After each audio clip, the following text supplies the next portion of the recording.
नमस्कार, आदर्श coaching classes में आप सभी का स्वागत है। तो दोस्तों एनसीईआरटी फिजिक्स का चैप्टर 3 का महत्वपूर्ण प्रश्न की श्रृंखला है और एक प्रकार के टाइप है। और इस प्रश्न को अगर आप ध्यान पूर्वक समझ जाते हैं तो संधारित्र के सर्किट वाला चाहे कितना से भी कितना जटिल सवाल क्यों ना हो उसको आप लोग इसी नियम पर आप लोग समझेंगे, क्योंकि मैं जो नियम बताऊंगा ये नियम पूरा संधारित्र के सवालों को आपको करा देगा। तो चलिए इस नियम के थ्रू हम लोग इस प्रश्न को सॉल्व करके दिखाते हैं, आप लोग भी इस प्रश्न को करेंगे। तो इसका लॉजिक पहले समझिएगा, ध्यानपूर्वक समझिएगा। अगर ना समझे तो वीडियो को पीछे करके देखकर इसको समझिएगा, क्योंकि प्रश्न समझना बहुत जरूरी है। तो प्रश्न मैं एक बार पढ़ दे रहा हूं, इसका सॉल्यूशन कर रहा हूं। इसको मिटाया भी जाएगा, अगर जगह नहीं मिलेगा तो आप लोग इसको क्या करेंगे, नोट डाउन पहले प्रश्न को करेंगे, स्क्रीनशॉट इसको ले लेंगे। देखिए प्रश्न क्या बोला है दोस्तों, ये प्रश्न बोल रहा है कि निम्न चित्र में संधारित्रों के मापक्रम में ए और बी के बिंदुओं के बीच ए और बी बिंदुओं के बीच तुल्य धारिता 1 माइक्रोफैराड है। तो ए और बी बिंदुओं के बीच जो है तुल्य धारिता को मैं दिखाऊं अगर सी ए बी से तो कितना माइक्रोफैराड दे रखा है, प्रश्न में 1 माइक्रोफैराड दे रखा है। तो संधारित्र सी का मान ज्ञात कीजिए। इसमें देखिए इस संधारित्र का मान 1 माइक्रोफैराड, इसका मान 6 माइक्रोफैराड, इसका जो है 4 माइक्रोफैराड, इसका 1 माइक्रोफैराड, इस संधारित्र का 12 माइक्रोफैराड, इस संधारित्र का 2 माइक्रोफैराड, इस संधारित्र का 8 माइक्रोफैराड। लेकिन इस संधारित्र का मान सी दिया है और इसी मान को हमको क्या करना है दोस्तों, जो संधारित्र सी है उसी वैल्यू को हमको ज्ञात करके दिखा देनी है। तो मैं अब लॉजिक आपको बताने जा रहा हूं, आप ध्यानपूर्वक इस लॉजिक को समझिएगा कि अपना पहले आपने कल्पना कर लेंगे कि बाई द वे अगर बिंदु ए से धारा जा रही है तो धारा यहां से जब जा रही है तो धारा यहां तक तो जाएगी, लेकिन जहां पर जाएगी वहीं से धारा दो भागों में, यहीं से धारा इस बिंदु से धारा कितने भागों में बढ़ जाएगी दोस्तों, इसको दो रास्ता मिल गया। तो एक धारा उधर चली जाएगी, एक धारा नीचे आ जाएगी। और याद रखिएगा आज के बाद से कि जब धाराएं फूटती हैं, जब धाराओं को दो रास्ता मिलता है तो इधर का जितना भी होता है और नीचे का जितना पार्ट मिलता है दोनों के दोनों किस क्रम में जाते हैं, तो कहेंगे कि समांतर क्रम में। किस क्रम में दोस्तों, अर्थात इससे इधर वाला पार्ट समांतर क्रम में, इससे इधर वाला पार्ट समांतर क्रम में आपका हो जाएगा। ठीक है, ये दोनों आपस में क्या हो जाएंगे, समांतर क्रम में हो जाएंगे। इसको याद रखिएगा, इससे इधर वाला पार्ट और इससे इधर वाला पार्ट एक दूसरे के समांतर क्रम में हो जाएगा। लेकिन वही नहीं, अब आगे हम लोग बढ़ते हैं तो जैसे ही आगे बढ़ेंगे इसमें तो यहाँ तक धारा तो सेम आती है, लेकिन यहाँ के आने के बाद इस पर भी इसको दो दिशाएं मिल जा रही है, अर्थात जो इसमें धारा आ रही थी ये भी दो भागों में बट गई। तो अब यहाँ पर दो भागों में बट गई, इसका मतलब 2 माइक्रोफैराड और 12 माइक्रोफैराड भी आपका किसमें हो जाएगा, समांतर क्रम में हो जाएगा। फिर अब धारा जो इधर जा रही थी ये वाली धारा, ये धारा जो ही यहाँ पर गई तो इसको भी दो दिशाएं मिल गई, एक इधर जाने के लिए एक इधर जाने के लिए। इसका मतलब कि अब देखिए इधर का पार्ट ये 4 माइक्रोफैराड और ये कई धारा इसमें बहेगी 6 और 1 श्रेणी क्रम में जोड़कर इसके साथ किस क्रम में हो जाएंगे, समांतर क्रम में हो जाएंगे। तो देखिए मैं सवाल करता हूं आपको समझ में आएगा। तो देखिए यहाँ पर सबसे पहले जहां जहां से धारा फूटी है उसको पहले सॉल्व करके सिंपल बनाया जाएगा प्रश्न को। तो पहले बताइए, पहले मैं इधर वाला, इससे इधर वाला पार्ट में कर रहा हूं तो इसको 2 माइक्रोफैराड और 12 माइक्रोफैराड किस क्रम में है दोस्तों, तो आप कहेंगे सर ये तो समांतर क्रम में है। क्यों, क्योंकि धाराएं दो दिशा में क्या हो गई है, बट गई है। तो कहेंगे चूंकि अभी सूत्र पर चर्चा नहीं हुई है तो आपको सूत्र जानना होगा, इस सूत्र को समझ लीजिए। समांतर क्रम के लिए जो सूत्र होता है संधारित्र के का समांतर क्रम के लिए, ये C बराबर C1 plus C2 plus C3 plus dot dot होता है समांतर क्रम के लिए। लेकिन श्रेणी क्रम के लिए जो सूत्र होता है ये होता है 1/में C बराबर 1/में C1 प्लस 1/में C2 प्लस 1/में C3 प्लस डॉट डॉट। लेकिन मैं इस जो फार्मूले में यूज करूंगा दो को संधारित्र की जब बात आएगी तो इसी में एक स्टार पॉइंट में आपको बता रहा हूं, ध्यान समझिएगा। अगर दो संधारित्र श्रेणी क्रम में जुटे रहेंगे तो 1/, यही सूत्र यूज करना, दो संधारित्र रहेंगे तो 1/C1 प्लस 1/में C2 होगा, क्योंकि दो संधारित्रों को श्रेणी क्रम में जोड़ रहे हैं। तो ये आपका हो जाएगा 1/C बराबर 1/में C1 प्लस 1/में C2। इसको मैं सॉल्व करके इस प्रश्न को आगे आपको सूत्र बताऊंगा, याद रखिएगा। 1/C बराबर इसको सॉल्व करेंगे तो C1 C2 हो जाएगा और इस दोनों का एलसीएम C1 C2 हो गया, इसका इसमें गुणा करेंगे तो C2 और इसका इसमें गुणा करेंगे तो क्या हो जाएगा, C1 हो जाएगा। अर्थात अब C को ऊपर भेजेंगे तो नीचे वाला भी ऊपर जाएगा।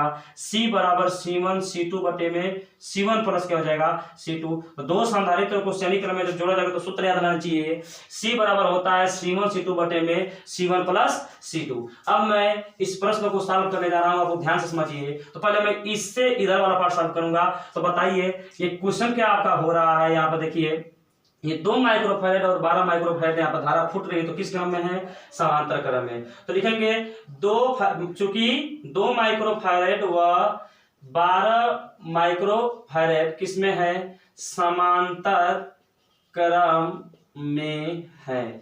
जब समांतर क्रम में रहेंगे तो समांतर क्रम का सूत्र भी मैंने बताया, दो है, एक C1 ये हो गया, C2 ये हो गया, तो समांतर क्रम के लिए C बराबर, इसलिए तुल्य धारिता, इसलिए मैं लिखूंगा कि यहाँ पर इसलिए तुल्य धारिता, इसलिए तुल्य धारिता बहुत ही इंपॉर्टेंट प्रश्न है दोस्तों, आप लोग ध्यान पर समझिएगा। C1 का मान मैं निकालू, तुल्य धारिता को मैं इन दोनों का तुल्य धारिता को मैं C1 से दिखा रहा हूं। C1 इज इक्वल टू क्या जाएगा दोस्तों, तो इन दोनों को जोड़ना होगा, 2 + 12 बराबर 14 माइक्रोफैरड। किसका मान निकल गया, C1 का मान निकल गया, ठीक है। और जब C1 का मान निकल गया तो अब ये दोनों मिलकर हो कितने गए, 1।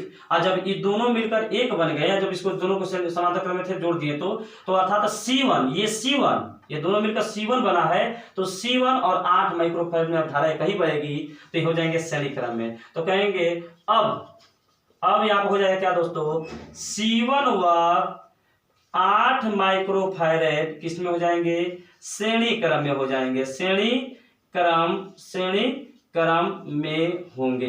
जब श्रेणी क्रम में होंगे दोस्तों तो आप ध्यान से समझिएगा, तो श्रेणी क्रम के लिए दो को जब संधारित रहते हैं तो श्रेणी क्रम का अभी मैंने सूत्र बताया, कहेंगे इसलिए तुल्य प्रतिरोध, इसलिए तुल्य प्रतिरोध, इसके तुल्य प्रतिरोध को मैं दिखा रहा हूं दोस्तों, ध्यानपूर्वक समझिएगा, इसको मैं दिखा रहा हूं C2 से। तो C2 इज इक्वल टू कितना हो जाएगा, तो कर दिया जा रहा है C1 C2, तो C1 का मान कितना है, C1 ही रहेगा, और C2 की जगह कितना हो जाएगा 8, अब बटे में C1 + C2, ये C1 है प्लस C2 का मान कितना आपके पास है दोस्तों, कहेंगे सर 8 है, ठीक है। C1 का मान ऊपर निकाले हैं तो दिया है, तो C2 बराबर कितना निकल जाएगा 14 और गुणे 8 बटे में कितना हो जाएगा, यहाँ पे हो जाएगा 14 + 8। इसको सॉल्व करेंगे तो C2 के वैल्यू निकल के आया कितना दोस्तों हम लोग के पास, 8 चौके 32, तो ये 32 हो जाएगा, और 8 एकम 8, 8 3 11, 112, और ये हो जाएगा कितना आपका 22। इसको आप चाहें तो कटा सकते हैं, तो 2 से कट जाएगा, तो 2 से कटाएंगे तो हो जाएगा 5 दूना के 10 और 56 दूना के 112 हो जाएगा, ये 11 हो जाएगा दोस्तों। तो C2 की वैल्यू आ गया 56/11 माइक्रोफैरड, 56/11 माइक्रोफैरड आपका C2 की वैल्यू आपका निकल कर आ गया। तो आप लोग पहले याद रखेंगे, इधर का आपने सॉल्व कर दिया, और मैंने बोला था कि इधर का सॉल्व कर लीजिए और उधर का सॉल्व कर लीजिए, और सॉल्व करने के बाद दोनों को समांतर क्रम में जोड़ देंगे, समांतर क्रम में जोड़ने के बाद ये दोनों उसके श्रेणी क्रम में जुड़ा हुआ है तो उसको जोड़ देंगे तो हमारा सवाल सॉल्व हो जाएगा। तो पहले मैं ये मिटाऊंगा इसको, उससे पहले मैं C1 C2 की वैल्यू की जरूरत पड़ेगी, तो C1 की वैल्यू मैं यहाँ पर लिख देता हूँ, क्या निकाला गया है 14 माइक्रोफैरड, और C2 की वैल्यू कितना निकाल दिया गया है दोस्तों, तो यहाँ पर दिया है 56/11 माइक्रोफैरड। इससे आप नहीं घबराएंगे, इसको आप लोग को ध्यानपूर्वक दिमाग में सेट करना है। मैं इधर का मिटा रहा हूँ, नोट डाउन कर लिए होंगे। चलिए अब मैं आगे अब उधर उस साइड के मैं सॉल्व करूंगा प्रश्न को, इधर का सॉल्व हो गया। तो देखिए अब आगे प्रश्न हम लोग कर रहे हैं, अब इसको देखिए। अब देखिए यहाँ पर, अब इस साइड का तो सॉल्व कर दिया गया, C2 की वैल्यू कितना हमारा निकल के आया दोस्तों, पूरा यही मेन हमारा है, C2 की वैल्यू हमारा कितना निकल के आया है 56/11, अर्थात इधर का पूरा कितना निकल रहा है 56/11 C2 की वैल्यू, ठीक है। अब देखिए इधर का धारा एक इधर जा रहा है, तो बताइए आप, धारा यहाँ पर गया, पहले इसको नहीं सॉल्व करें, पहले इसको सॉल्व करें, यहाँ से फुटा है धारा, तो ये और ये एक ही धारा इसमें बहेगी, तो 6 माइक्रोफैरड और 1 माइक्रोफैरड में धारा जब सेम बह रही तो किस क्रम में होगा, तो कहेंगे सर श्रेणी क्रम में होगा, तो लिखेंगे अब उसी के नीचे लिखेंगे, अब चूंकि 6 माइक्रोफैरड व 1 माइक्रोफैरड किसमें है दोस्तों, तो कहेंगे सर श्रेणी क्रम में है, श्रेणी क्रम में है। जब श्रेणी क्रम में है इसलिए तुल्य प्रतिरोध, इसलिए तुल्य प्रतिरोध हम लोग करेंगे, तो C2 तो निकाल लिया, अब C3 निकाल लेते हैं, तो इसलिए तुल्य प्रतिरोध 1/C3 श्रेणी क्रम में है, तो ये आपका हो गया C1, ये हो गया C2, तो C1 C2 यानी 6 × 1/में C1 + C2 6, अच्छा C का मान ये होता है दोस्तों, C का मान ये होता है हमारा 6 × 1/में 6 प्लस कितना हो जाएगा दोस्तों C3, 6 × 1/में 6 + 1 ओवरऑल निकल गया 6/में कितना 7। तो बताइए दोस्तों ये तो आपका क्या हो गया, अब 1 बन गया, इसके समांतर क्रम में कौन है 4 माइक्रोफैरड, तो कहेंगे अब फिर यहाँ पे लिखेंगे अब ये बताइए दोस्तों C3, ये पूरा C3 एक बन गया, C3 और 4 माइक्रोफैरेड किस क्रम में है, C3 व 4 माइक्रोफैरेड किसमें है दोस्तों, तो कहेंगे सर अब तो समांतर क्रम में हो गया, समांतर क्रम में है। ये श्रेणी क्रम में था, इसको जोड़ देगा तो एक बन गया, और धारा फूटी थी तो ये 4 माइक्रोफैरेड इनके समांतर क्रम में था ही था, तो अब क्या हो गया, समांतर क्रम में है दोस्तों। तो क्या करेंगे हम लोग, समांतर क्रम के सूत्र आप जानते हैं, इसको मैं दिखा देता हूँ C4 से।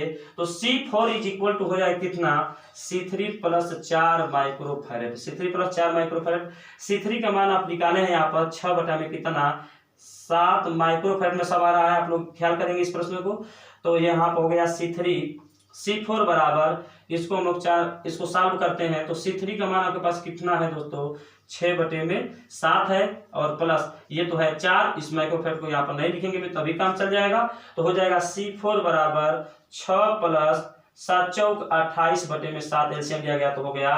तो यहाँ पर कितना हो जाएगा C4 इज इक्वल टू 28 और 6 हो जाएगा आपके पास 34 और बटे में कितना, 7। घबराएंगे नहीं, अब आगे प्रश्न को हम लोग सॉल्व कर रहे हैं। अब आप बताइए जब इन दोनों को सॉल्व कर दिए तो इन दोनों के किस क्रम में एक जुड़ा हुआ है, तो कहेंगे सर इन दोनों के हमारा श्रेणी क्रम में एक जुड़ा हुआ था। तो इस पूरा ये अब एक बन गया, इसको सॉल्व कर लिया, इसको सॉल्व कर लिया, इन दोनों को जो है सॉल्व कर लिया, तो अब ये एक बन गया। तब इसके श्रेणी क्रम में कौन जुड़ा है, तो कहेंगे कि अब 1 माइक्रोफैरेड व क्या C4 किसमें है, श्रेणी क्रम में है। जब ये श्रेणी क्रम में है दोस्तों तो आप इसको अगर सॉल्व करेंगे तो हो जाएगा फिर से क्या आपका C5 इज इक्वल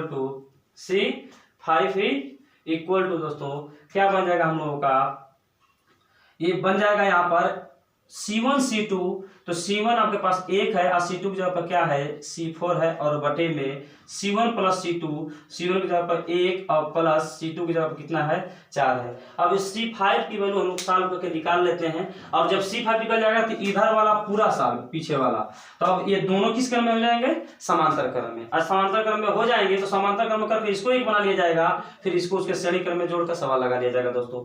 तो अब बताइए C5 बराबर 1 गुणते C4 बटे में 1 प्लस C4 ये हो गया, अगर तब C4 की वैल्यू आप यहाँ पर रख सकते हैं चाहे तो, ये हो जाएगा 1 गुणे 34 बटा में 7 और बटे में 1 प्लस 34 बटे में कितना दोस्तों 7। अब मैं इसको मिटाता हूँ, आप लोग इसको नोट डाउन कर लीजिए क्योंकि C5 की मैं वैल्यू निकालूंगा, उधर का सॉल्व इधर का सॉल्व, अब C5 की वैल्यू निकलेगा, ठीक है।